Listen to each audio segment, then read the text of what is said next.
Hi everyone, this is Joy and welcome back to the channel. Today we will explore two essential control flow elements in bash scripting, that is break and continue statement.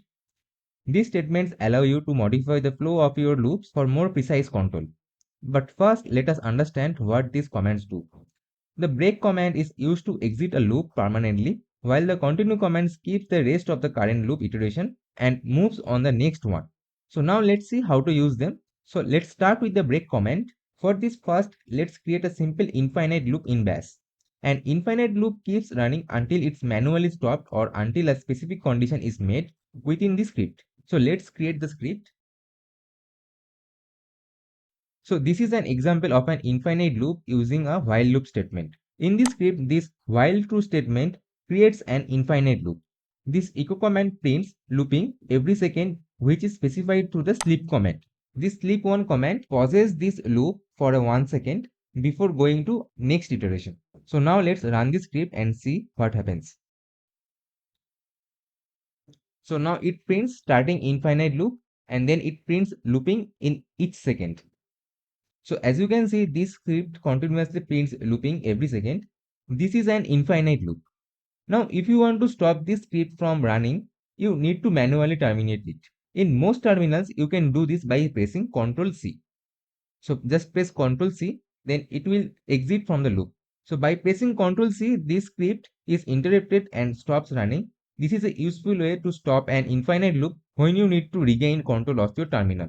Now next, let's modify the script to include the break command. So the loop stops after a certain number of iterations.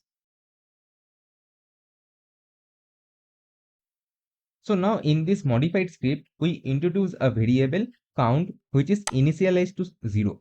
Now within this loop, we are increasing the value of count by 1 by this increment operator in each iteration. And we are specifying this condition that if the value of count is less than equals to 7, then break. This break command will stop this infinite loop and exit from the loop. So now let's run this modified script. So now it prints looping and the count is 0, 1, 2, 3, 4, 5, 6. So as specified in the condition block that count is equals to 7, then break. So as soon as this count reaches 7, it terminates the loop and so the infinite loop stops. Now let's explore the continue command. So in this script, the for loop iterates from 1 to 10. When I is equals to 5, the continue command is executed, skipping the rest of the loop body for that iteration and moving to the next iteration. And here we are using this echo command to print the value of the variable I. Now if you run this loop, what will happen is that this echo command will print the value of I, and this I starts from 1 and it runs till I reaches 10. But when I is equals to 5, this continue command will be executed. That means it will skip this step and will go to the next step, that is for I equals to 6.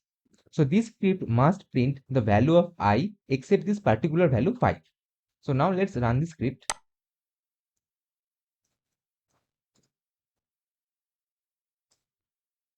So as you can see, this script prints the value of this variable I 1, 2, 3, 4 and then 6. It skips the value 5 as expected. So this is how this continue command works. So that's all for this video. If you found this video helpful, please give it a thumbs up and subscribe my channel for more bash scripting tutorials. So see you in the next video.